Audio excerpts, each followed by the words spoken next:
गांव की जेठानी की चालाक शहरी अंग्रेजन देवरानी। सभी का नाश्ता भी बन गया है। अब जल्दी से नाश्ता सभी को देकर पूजा का प्रसाद बना लूंगी।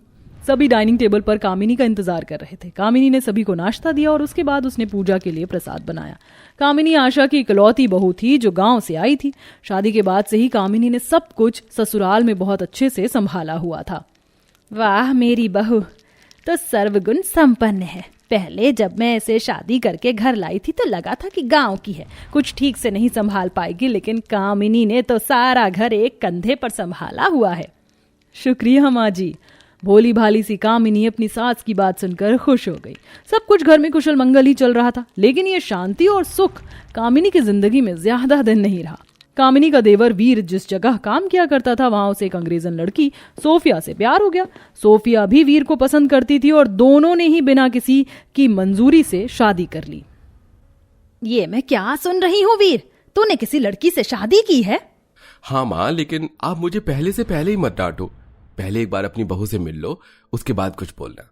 वीर ने ऐसे बोलकर फोन काट दिया। घर में बेसब्री से उसके आने का इंतजार हो रहा था। कुछ ही देर बाद वीर अपनी अंग्रेजन पत्नी को घर ले आया। सभी काफी गुस्से में थे, लेकिन सोफिया को देखकर सभी का गुस्सा खत्म हो गया।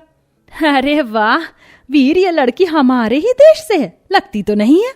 नहीं माँ, ये इंडिया से नहीं है, ये अंग्रेजन है। कैसी लगी आपको सोफिया?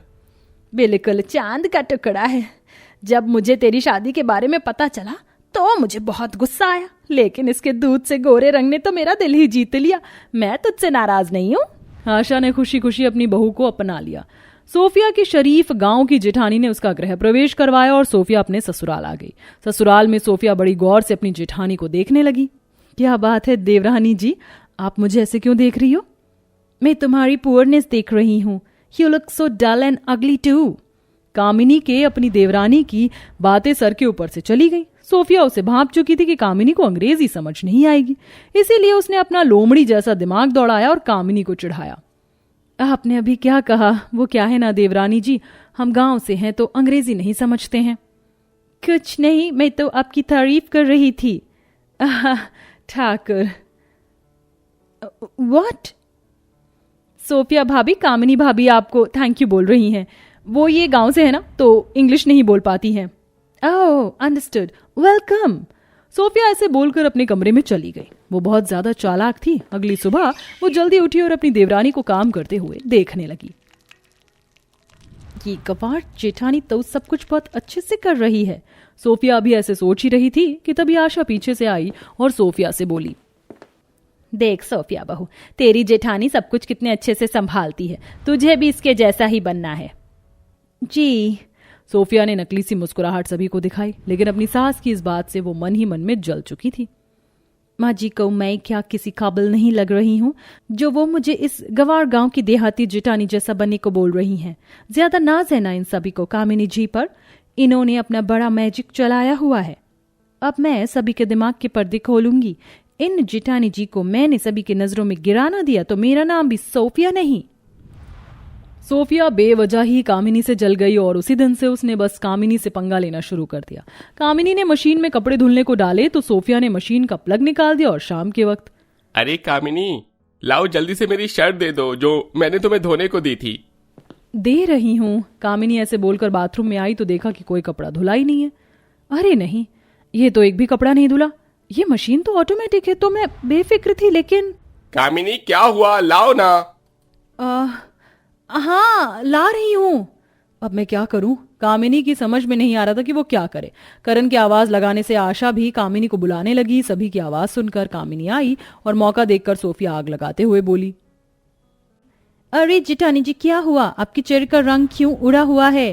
ओह, कहीं ऐसा तो नहीं कि आपने जेठ जी के कपड़े धोए ही ना हो, या फिर आप उन्हें मशीन में डालकर प्लग लगाना ही भूल गई? ऐसा हुआ है क्या बहू? माँ जी, करण जी मुझे माफ करना। मैं मशीन में तो कपड़े डाल आई थी, लेकिन प्लग लगाना भूल गई। वाह जेठानी जी वाह, आपने तो आज जेठ जी का सारा काम ही खराब करवा दिया। माँ जी, क्या मुझे कामिनी भाभी से यही सब सीख लेनी चाहिए कि किस तरह से काम को बिगाड़ा जाए? कामिनी बहू, तूने आज एक ऐसी लापरवाही कर दी। हमेशा तो तू बड़ी सतर्क रहती है। आइंदा ऐसी गलती दोबारा ना हो। जी माँ। क्या जी माँ? कामिनी, आज तुमने मेरा सारा हिसाब बिगाड़ दिया। कामिनी पर करण ने भी काफी गुस्सा किया, जिसके चलते सोफिया को बहुत मजा आया।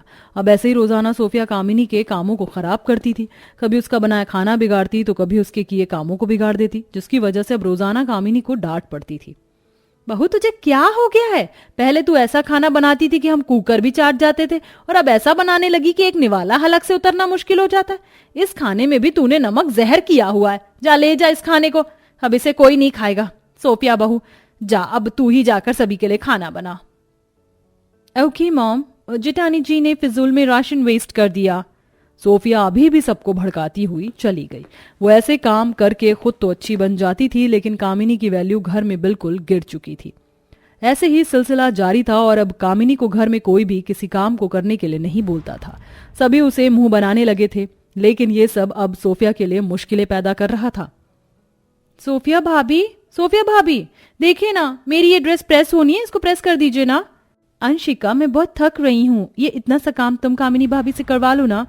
कामिनी भाभी, बस रहने दीजिए भाभी, उनसे करवाने से अच्छा है कि मैं इसे आग की भट्टी में जला दूं, क्योंकि अगर उन्हें करने को दिया तो वो प्रेस से यही हाल मचाएंगी। अंशिका की बात सुनकर सोफिया को खुद ही उसके कपड़ों को प्रेस करना पड़ा। अब सोफिया अपने ही बिछाए हुए जाल में फंस चुकी थी। सभी घर के काम जो उसे करने पड़ते थे। सोफिया को अब अपनी गलती का एहसास भी हो रहा था। एक दिन आशा ने उसे खाना बनाने को बोला, तब सोफिया ने आशा से कामिनी की मदद के बारे में बात की। नहीं, कामिनी खाना बनाने में कोई मदद नहीं करेगी। अरे आज मुझे खाना मंदिर में भी देकर आना है। कामिनी से बनवाया तो वो फिर कुछ ना कुछ गड़बड़ करेगी और 4 लोगों के सामने मेरी बेइज्जती हो जाएगी। जा बहू, तू ही जाकर बना ले। अब इतना सारा खाना अकेले बनाना सोफिया के बस में नहीं था। डर की वजह से कि कहीं उसका ये झूठ उसे और मुश्किलों में ना डाले, उसने अपना सच आशा के आगे खोल दिया। माँ जी, मुझे माफ कर दीजिए। जो भी कामिनी भाभी से गलतियां हो रही थी वो सब कुछ मेरा किया धरा था। आपकी आइज में अच्छा बनने के लिए मैंने उन्हें बुरा बनाया। I am sorry. क्या सच में बहू, तूने ऐसा किया? ये प्लीज फॉरगिव मी। आशा को चालबाजी से नफरत थी। वो सोफिया से गुस्सा हो गई, लेकिन वहीं खड़ी हुई अंशिका और कामिनी ने सारी बातें सुन ली थी। पीछे से साफ दिल कामिनी बोली, कोई बात नहीं देवरानी जी, जब एहसास हो गया तो अब क्या पछतावा। हम अब आपसे गुस्सा नहीं है। वो क्या बोलते हैं अंग्रेजी में, डोंट बर्री। भाभी डोंट बर्री नहीं, डोंट वरी।